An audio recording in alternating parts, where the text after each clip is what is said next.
of Lead Up for Women, Speak Up to Lead Up. I'm your host, Colleen Biggs, and I am here today with the beautiful Dr. Blythe Cleverly, and we're going to be learning all about mental health from her as we talk about our health matters today, and it does matter. So, there are days when I wake up and not feeling so great, and maybe my mental capacity isn't so awesome, and I'm not feeling driven that day. So I always start my mornings out like I talk to all of you with gratitudes.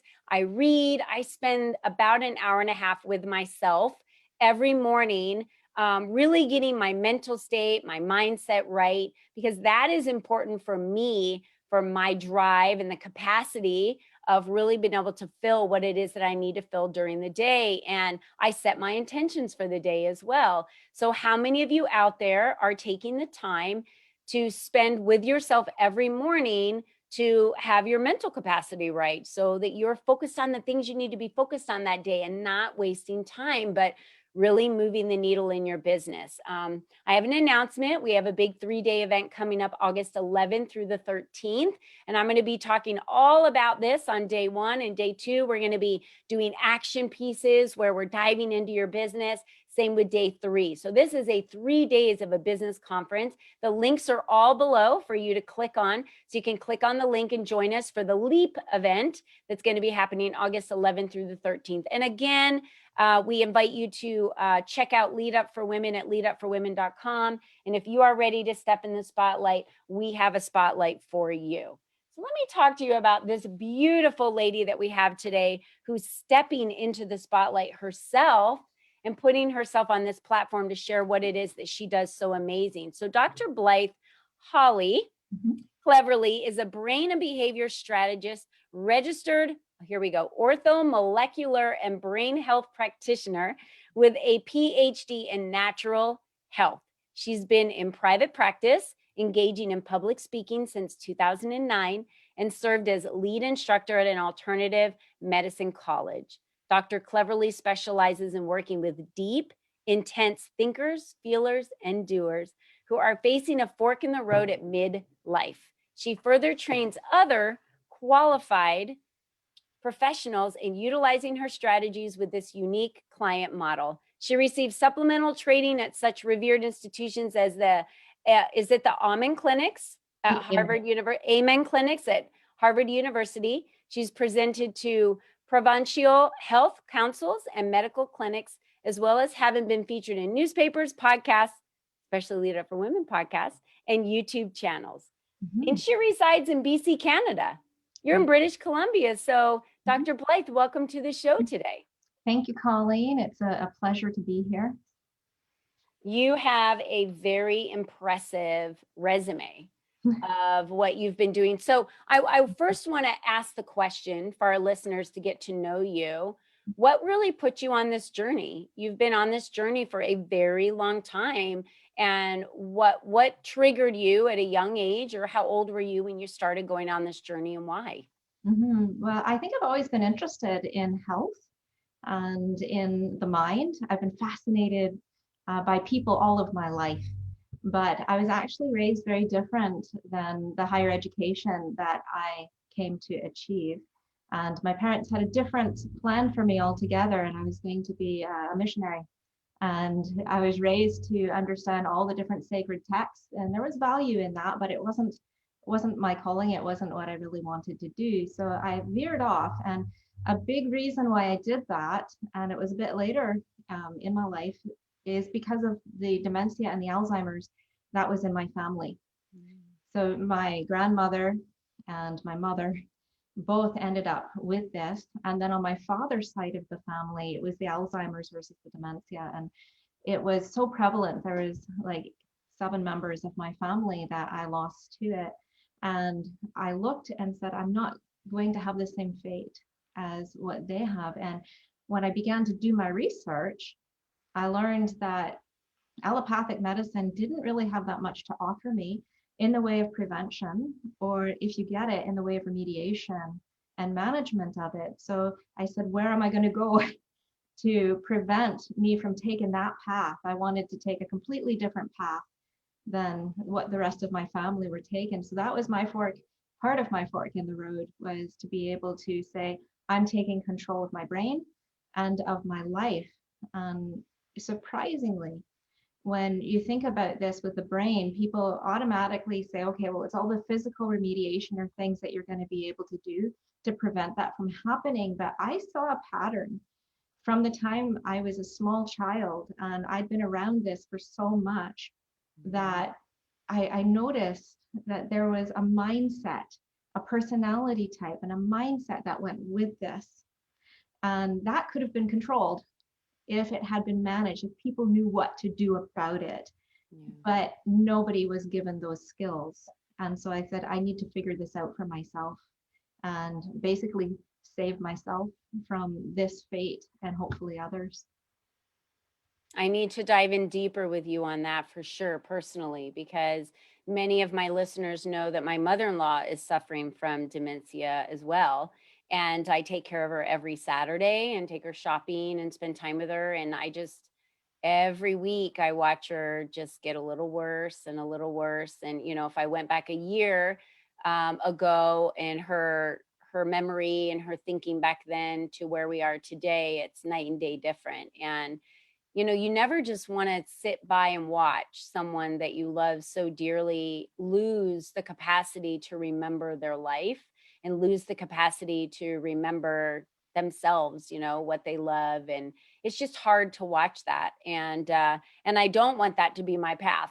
I don't want that to be my path. So Mhm. I love I love it when I meet purposefully driven entrepreneurs because the strength behind what you do is just so surreal because there's a reason for it, right? There's an end game in what you want to accomplish, and then you're on a mission to save so many other people as well, you know, going down that same route. So Mhm. um, so talk to us a little bit more about, you know, what has it been like over the last several years? Because you're now working in private practice, where before you weren't doing that. So what was the decision to come out and really do this privately? I've had my private practice since 2009, but I Yeah. at the same time was doing teaching for an alternative medicine college. So I was juggling both things. And then finally, I realized I wanted to affect more personal change in people's lives to be able to have them one on one more, which meant I had to sacrifice doing more of the teaching. Mhm. I guess that was the decision. It was so satisfying when I could see the aha moments versus teaching in a class, which I had to follow the curriculum of that, which was a beautiful curriculum. But you know, in your own office, one on one, you can talk about whatever comes up, right? And you're not Mhm. worried about grading them on their exams. Yeah, absolutely. Now you study the brain, correct? So Okay. really a lot of what you do is studying the brain, I The would brain, say.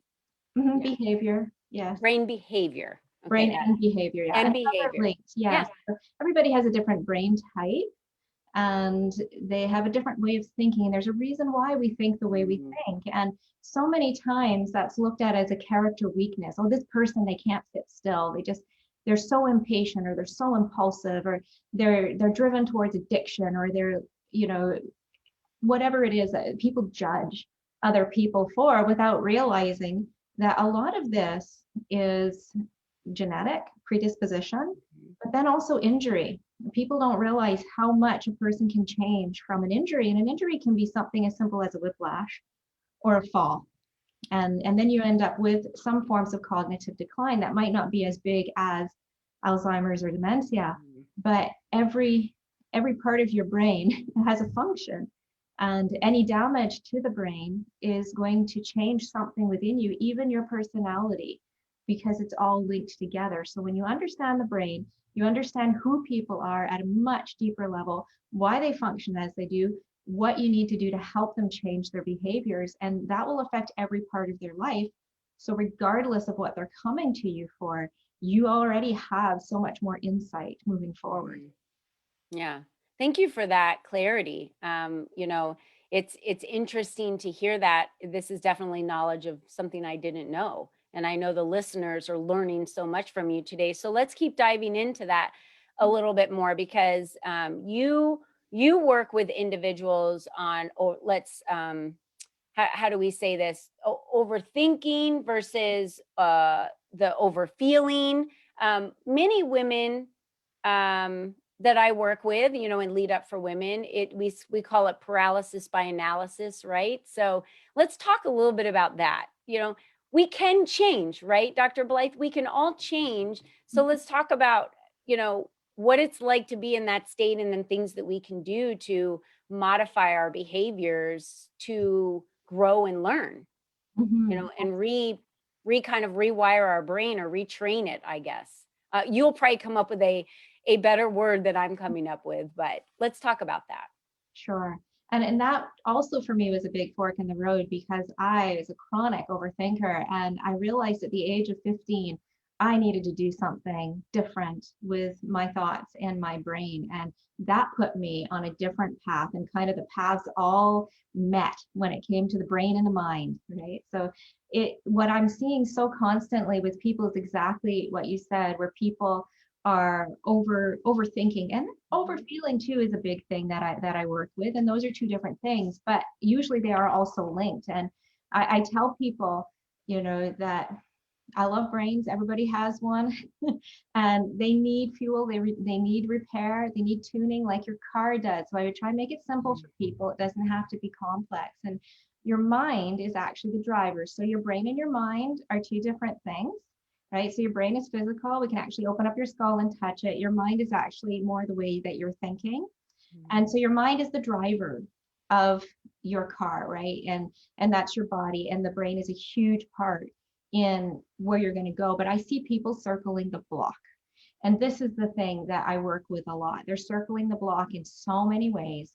They're overthinking whatever they're worried about at the time. They circle their problems so much that they get sucked into it and they don't get to where that they're going, right? So again and again they're doing this, and they're constantly in overdrive, this personality as well. So if you think about that, and the women that are affected by this in particular, and men too. I work with a lot of men, Yeah. and these people are usually driven, and they want to get to where they're going, but they need help kind of getting out of the path that they've gone on, and they're circling in their relationships too, because they're repeating the same sort of patterns that they've always done, and they wonder why they're always getting the same thing, right? But they don't know why they're doing it.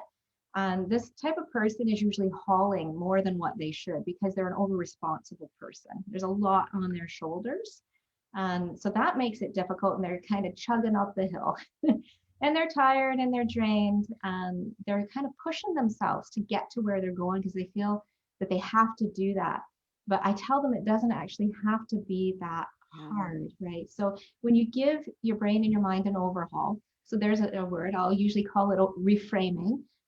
Things become easier. You run more efficiently and more effectively. And I'm very much about efficiency and giving you tools and skills to be able to do that. And then you stop circling the problem, which is what happens a lot in many counseling sessions with people, is they want to circle the problem. I don't allow that to happen, because the more that person goes into their story, the more that they get lost in it, and they feel more overwhelmed. It's not productive to do that beyond a certain point. So I say enjoy the ride. We'll find the solution by looking at really Mm. who you are and teaching you how to not circle the block. And some of that comes in with realizing what your thoughts are. Who are you versus your thoughts? And are you in control of your thoughts? And how do you take control of your thoughts? I like to give people skills. I like to give them steps that are processes that could be taught to them for emotions and for thinking, because we were not given these when we were growing up. Yeah. That's huge for people to be Yeah. able to have peace in their mind and in their heart. Yeah. Wow. I could have used, I feel like you're talking about me. I could have used you, the brain and behavior strategist. I could have used you in my life about 20 years ago. I was repeating the same patterns over and over again. I would get married, I would get divorced, I would marry someone else that had another issue that I swore I could fix, and then I would wind up getting divorced. And then I got in another relationship that I thought I could fix. And that one, it was like, okay, I'm not repeating this again. And it really was, I mean, I don't know. I think I just made up my mind that I was circling the block and going nowhere. Overdriven, I was a go-getter, action taker, and totally overworked, and just realized this is not the life I want.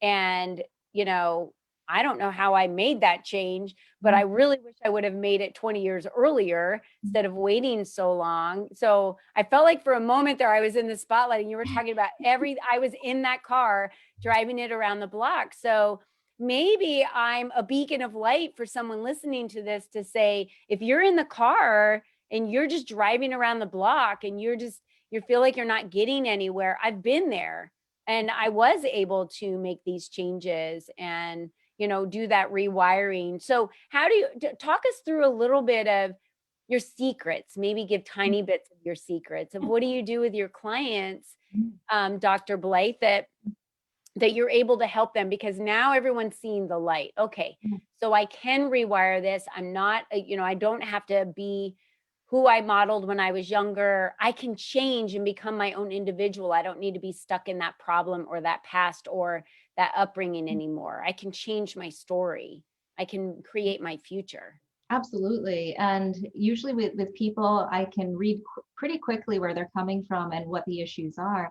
But in general, I tell people that when you have an understanding of why you're doing what you're doing, why you're thinking what you're thinking, how to retrain so that you think differently. And it's a process, but it's not that difficult. I tell people choose your hard, because what you're doing right now is hard. And maybe relearning something seems a little hard, but it's not nearly as hard as what you're doing right now. And so for you, Colleen, and a lot in that story, I would also say that you were the caregiver model, and there were some issues with codependency there, which is a big thing that I work with, whether that's people having codependencies with alcohol, codependencies with relationships, and understanding that there's absolutely reasons why you chose what you did, because brilliant people will still make the same mistake if they don't see why they're doing it. And so that's what I like to do, is shed a light on this is why the behavior is there. And even within talking one time with people, they can be like, oh, wow, okay, I see what I'm doing. It's like a dance. I tell people it's like a dance, that when it comes to relationships, we have a certain tune in our head, piece of music of what we think romance is and sounds like and looks like. And then we're in this room with a whole bunch of other people. And as soon as the song comes on that we know, right? And we're like, oh, I know this song. I like this song. Who else here, knows this song? Who wants to dance with me? And then other people like, I know this song.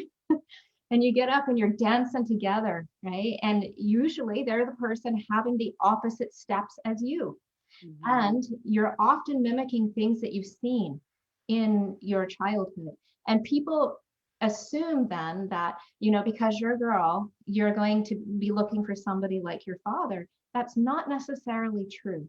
Okay, so maybe you related more to your father growing up. You're probably going to be looking for somebody like your mother. Whether you're like, oh, no, I'm not going to do that. You will likely do that because they dance the opposite steps to you, and you won't even see it until it's pointed out. And it's happened so many times. But I tell people, you're going to have to change your taste in music, and you're going to have to learn some new steps, because if what you have is familiar, and that's what you were saying, Colleen, you get into another relationship that somehow felt familiar, right? And the root of the word familiar is family. If something feels familiar and you don't want to repeat what you had in your family, then you should probably run from it and go for the uncomfortable. Mm-hmm. And that is advice that I give to people. And they're like, oh, that would be really uncomfortable. I say, not as uncomfortable as what you're living right now. Right. Yeah, it was for me. And it was for me. And I wound up marrying someone who I've been married to now for 13 years. We're eternal partners. We're never getting a divorce. It's the most amazing thing ever. We've brought all of our children together, our family together. We have 7 beautiful children, 11 grandkids. We love our life. Like, we're perfect together. And we felt like there was a lot of growth that we both needed to do to get to the point that we were to be perfect together. But, complete opposite of me, complete opposite of me. And, it wasn't that I figured, wait, you're doing the same things over and over, Colleen, and you're expecting a different result, right? We expect a different result, but that's insanity to do the same thing over and over again. It's the definition of it. So you have to make those changes. I love what you're talking about, Blythe, because we have to make these changes in our lives. And if we're not willing to you can't do it in your comfort zone.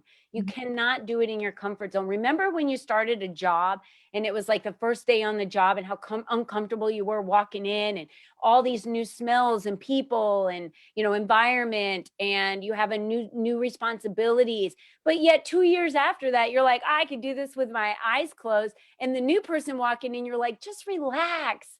It's going to be fine. You're going to fit right in. So remember that you had to grow through that to get to the comfortable again, and that you don't ever shrink back to the old comfortable. You grow to a new comfortable. That's a new level, and then we grow again. So, wow, this is good stuff.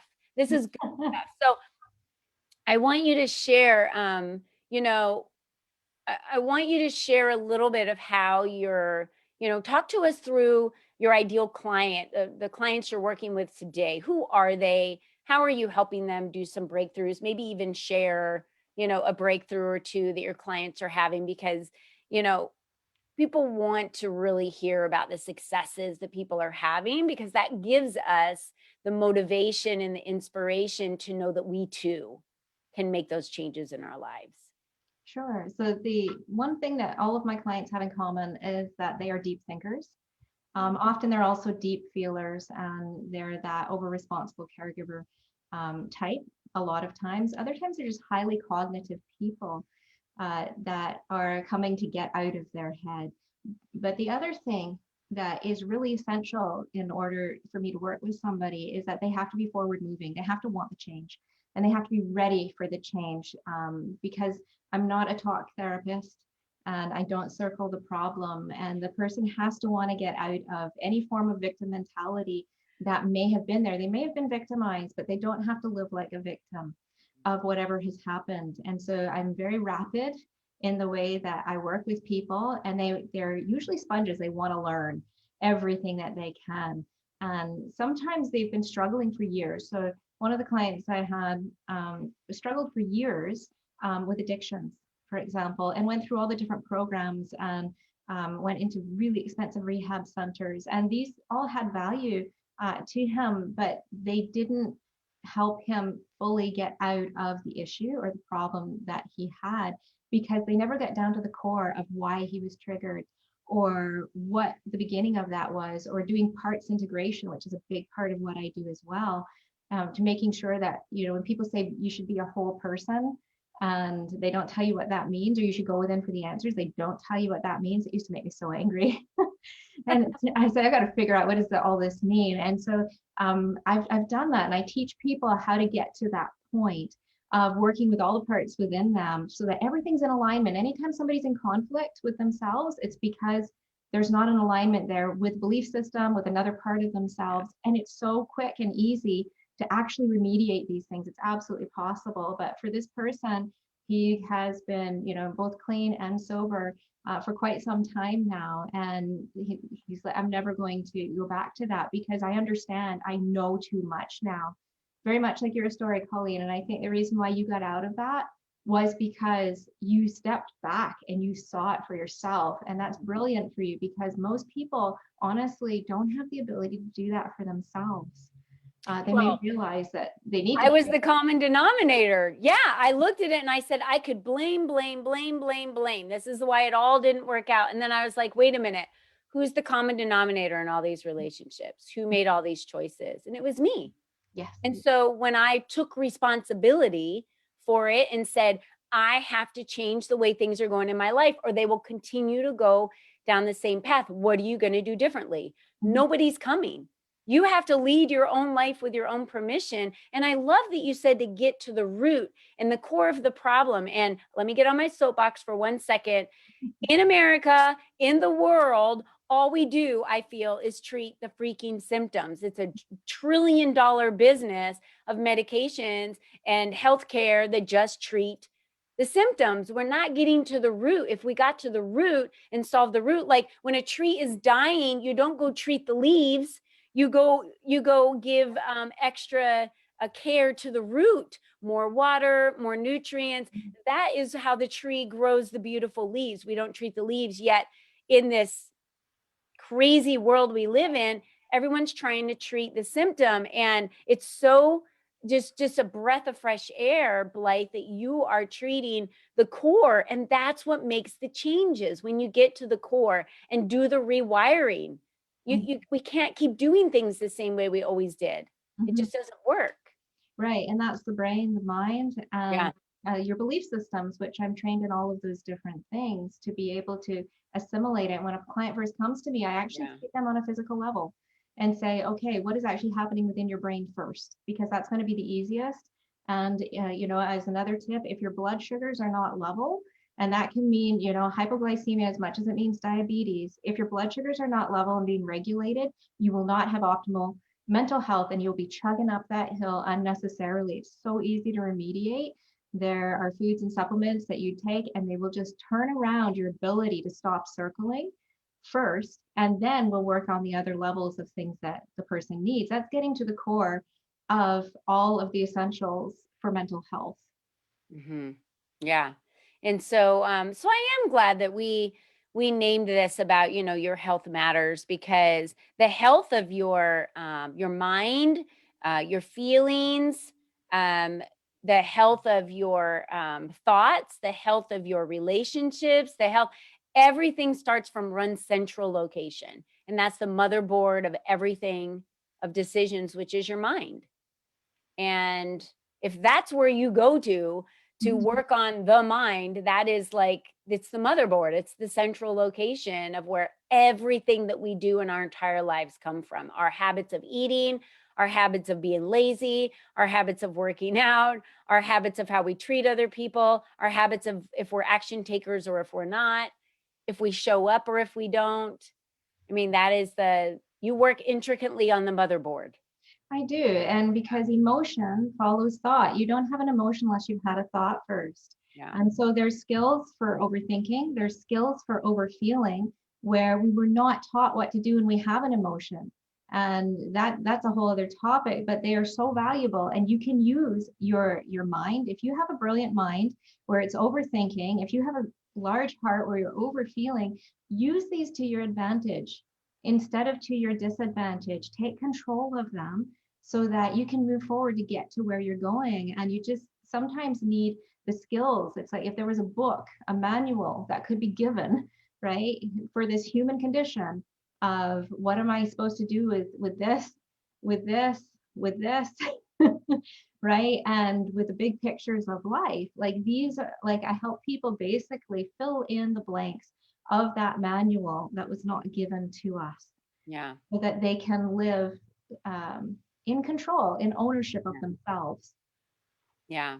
I love that. It's like all the manuals that don't come when you have children and you have to just try and figure it out. But there's so many specialists along the way that help us, right? And people that have done it before us that can give us advice. And, you're doing the same thing here. And have you written a book, Blythe, about this? Or do I hear a book in the making now? Oh, sure. Yes. I've written several books,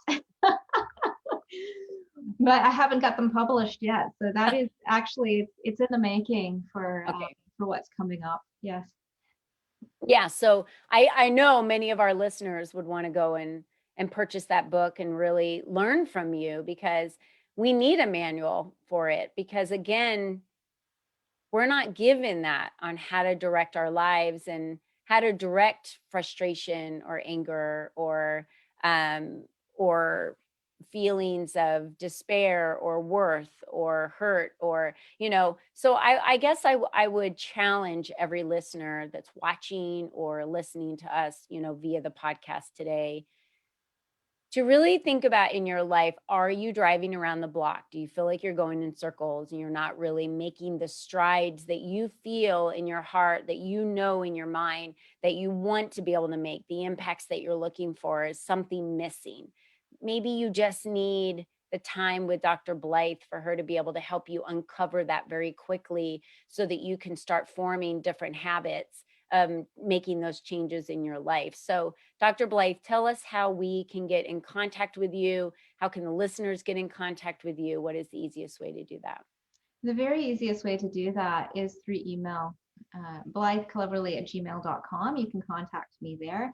I also have a Facebook page, I have a LinkedIn page, and it's under Fork in the Road. That is the name of my business, is Fork in the Road, because people usually come to me when they're at that point where they're standing there and saying, okay, I've got to do something here, something needs to change. So I named it that purposefully so they can find that on Facebook. They can find me on my website, drcleverly.com, and send me an email, blythecleverly@gmail.com. Yeah, I love that. Thank you so much. And do you have an offer for our listeners today? Do you have a free consultation call or something that they would be able to get in touch with you to speak to you directly so that they can explain to you what they're going through to see if you would be the right fit for them? Sure. So if they want to send me an email and tell me what it is that the issue is and what their goal is, then I'll set something up with them so that we'll see if we're the right fit, basically. Okay. And I'd be happy to do that for those listening today. All right. Well, I will make sure that we have that information for them and have your email as a link so they can click on that. And I'll make sure that below everyone that's listening to this or watching this, they have the link and they know why they would want to reach out to you and so that they can write that in the email. So thank you again, Dr. Blythe Cleverly, for joining us today. Is there any last words that you'd like to share with our listeners before we wrap up? Thank you, Colleen. I would just say to people to challenge them to take ownership. And if you change your brain, you change your life. If you change your mind, you change your life. And you're not stuck with the brain you have. You're not stuck with the life you have or the mind you have. So you make up your mind to change. You absolutely can. If you're at that fork in the road and you're ready for change, then there's unlimited possibility of who you can become. And usually that's authentically who you were meant to be. Yeah. And thank you so much for being here with us today and sharing your knowledge and your wisdom with us because we've all reached the fork in that road. Mhm. And that's a hard decision sometimes to make. And knowing that we have you on our side and you in our pocket and a resource for us to reach out to for that, it just makes it a lot easier to know that we're supported. So thank you, Dr. Blythe, for being with us today and sharing all of your knowledge and being of service to so many men and women out there that need that and bringing all of your expertise to the table for that. So thank you. And it's a perfect lead in because, what Dr. Blythe just talked about is, you get to make your own choices and you're the only you that's ever been. You're the only you that will ever be. So how you pioneer your future is up to you. You get to make the choices. You get to make up your mind on what it is that you want to do with your life. Like I said, nobody's coming. And I was at that fork in the road and I knew nobody was coming. And I made the decision to change my life. And now look at me. It's just completely night and day from what it was in the past. So you too can make those choices for your life and live the life that you desire. So thank you again, Dr. Blythe, for being with us today. And thank you all for joining us. And we'll see you again next week. Until then, be you and be strong. Bye bye now.